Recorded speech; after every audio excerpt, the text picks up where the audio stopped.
নমস্কাৰ good evening জয় হিন্দ সকলোকে স্বাগতম জনালো মন্টু ডিফেন্স আসামলৈ Assam police new vacancy new recruitment 2025 and 2026 Asom পুলিচৰ ফালৰ পৰা পুনৰ নতুনকৈ পদ মুকলি কৰা হ'ব 2025 আৰু 2026 বৰ্ষৰ বাবে অসম পুলিচৰ ফালৰ পৰা কনষ্টেবলৰ ভেকেন্সি আহিবই লগতে ফৰেষ্ট ডিপাৰ্টমেন্টৰ ফালৰ পৰা ফৰেষ্ট বেটালিয়নৰ ভেকেন্সি মুকলি কৰা হ'ব ইতিমধ্যে আমাৰ সিএম ছাৰ মাননীয় মুখ্যমন্ত্ৰী ডক্টৰ হিমন্ত বিশ্ব শৰ্মা ডাঙৰীয়াদেৱে 2024 চনত ঘোষণা কৰিছিলে যেতিয়া ফৰেষ্ট বেটালিয়নৰ পিঅপি অনুষ্ঠিত হৈছিল তাতে আমাৰ CM sir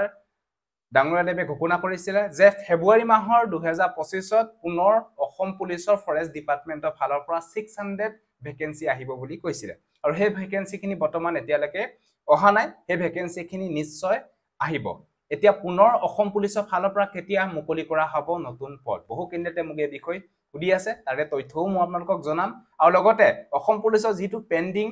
already process complete হৈ গৈছে মাত্ৰ বাকি আছে ফাইনেল ৰিজাল্ট সেই ফাইনেল ৰিজাল্ট কেতিয়া ঘোষণা কৰা হ'ব তাৰে কিছু তথ্য ভিডিঅ'টো যদি আপোনালোকক জনাবলৈ বিচাৰিছো সব ভিডিঅ'টো সম্পূৰ্ণৰূপে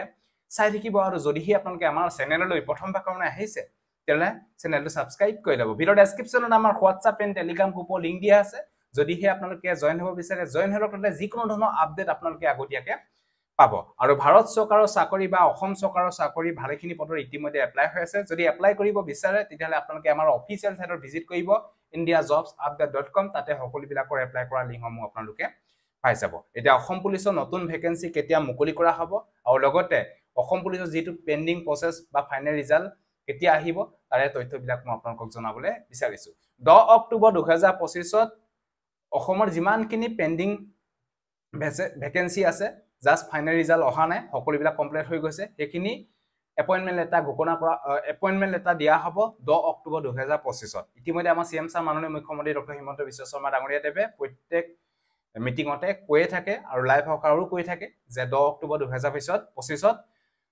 যিমানখিনি পেন্ডিং প্ৰসেস হৈ আছে মানে ভেকেন্সি সেইখিনি আপোনালোকৰ এপইন্টমেন্ট লেটাৰ দিয়া হ'ব 10 অক্টোবৰ 2025 ত এটা ৰিজাল্ট কেতিয়া মুকলি কৰা হ'ব ফাইনেল ৰিজাল্ট আপোনালোকে ধৰি লওক যে সেপ্টেম্বৰ লাষ্ট উইকত আমাৰ ইতিমধ্যে আমাৰ সিএম ছাৰে কৈছিলে যে এপইন্টমেন্ট লেটাৰ দিয়া আগতে ফাইনেল ৰিজাল্টটো ঘোষণা কৰা হ'ব বুলি কৈছিলে মানে আপোনালোকে ধৰি লওক যে 10-12 দিনৰ আগত আপোনালোকৰ ফাইনেল ৰিজাল্টটো আহি যাব মানে সেপ্টেম্বৰ লাষ্ট উইকত আপোনালোকে অসম পুলিচৰ ফাইনেল ৰিজাল্ট পাই যাব এটা মেইন কথাটো হ'ল যে অসম পুলিচৰ নতুন ভেকেন্সি কেতিয়া মুকলি কৰা হ'ব বা ফৰেষ্ট ডিপাৰ্টমেন্টৰ ভেকেন্সি কেতিয়া মুকলি কৰা হ'ব আমাৰ সিএম ছাৰে কৈছে যে এপইন্টমেন্ট লেটাৰ 10 অক্টোবৰ তাৰিখে ঘোষণা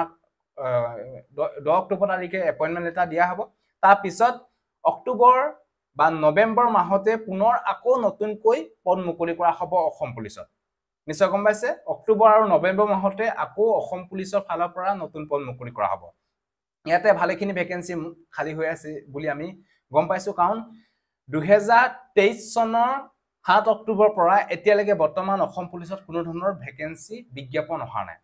2023 চনৰ অক্টোবৰ 7 অক্টোবৰ তাৰিখলৈকে যিমানখিনি ভেকেন্সি আহিছিল সেইখিনি ইতিমধ্যে ফাইনেল ৰিজাল্ট ঘোষণা কৰা হ'ব কম দিনৰ ভিতৰতে তাৰ পিছৰ পৰা এতিয়ালৈকে বৰ্তমান নতুন ভেকেন্সি বিজ্ঞাপন অহা নাই এই ভেকেন্সিখিনি নিশ্চয় এই অক্টোবৰ আৰু নৱেম্বৰ মাহতে আহি যাব কাৰণ ফৰেষ্ট ডিপাৰ্টমেন্টৰ ভেকেন্সিটো অহাটো 100% চান্স আছে কাৰণ ফৰেষ্ট বেটালিয়নত ভালেখিনি ভেকেন্সি খালি হৈ আছে কাৰণ ইতিমধ্যে আমাৰ সিএম ছাৰো কৈছিলে যে 600 ভেকেন্সি ফেব্ৰুৱাৰী মাহত অহা কথা আছিল কিন্তু সেই ভেকেন্সিখিনি বৰ্তমান অহা নাই নিশ্চিন্ত মনে থাকক ভালকে আপোনালোকে প্ৰেক্টিসও কৰিবলৈ আপোনালোকে চেষ্টা কৰিব লাগিব কাৰণ অনলি ফিজিক্যাল টেষ্ট কোৱালিফাই কৰিলে নহব কাৰণ আপোনালোকে ৰিটেন এক্সাম দিবলৈ নাপায় কনষ্টেবল লেভেলৰ পদবিলাকত বহু আজিকালি কম্পিটিশন হয় ভাল এটা মাৰ্কস পালেহে নেক্সট আপোনালোকে ৰিটেন এক্সাম দিবলৈ পায় সেইকাৰণে আপোনালোকে যদি এটা চাকৰি লম বুলি ভাবিছে যদি বয়স আছে তেতিয়াহলে আপোনালোকে চেষ্টা কৰিব লাগিব আৰু কষ্ট কৰিব লাগিব নিশ্চয় গম পাইছে ভালকে চেষ্টা কৰক নিশ্চয় আপোনালোকে সাকসেসফুল হ'বই এখিনি আছিল এটা সৰুৱাকে ভিডিও দি আপোনালোকক জনাবলৈ বিচাৰিছো যে নতুন পদৰ বিজ্ঞাপন অক্টোবৰ আৰু নৱেম্বৰ মাহতে পুনৰ পদ মুকলি কৰা হ'ব আৰু ফাইনেল ৰিজাল্ট আপোনালোকে ধৰি লওক যে সেপ্টেম্বৰ লাষ্ট উইকত আপোনালোকে পাই যাব সো এটো আছে যদি ভিডিওটো ভাল পালে সকলোকে যাতে শেয়াৰ কৰক যাতে সকলোৱে গম পাওক সো আজিলে বাই জয় হিন্দ বন্দে মাতৰম জয় অসম ধন্যবাদ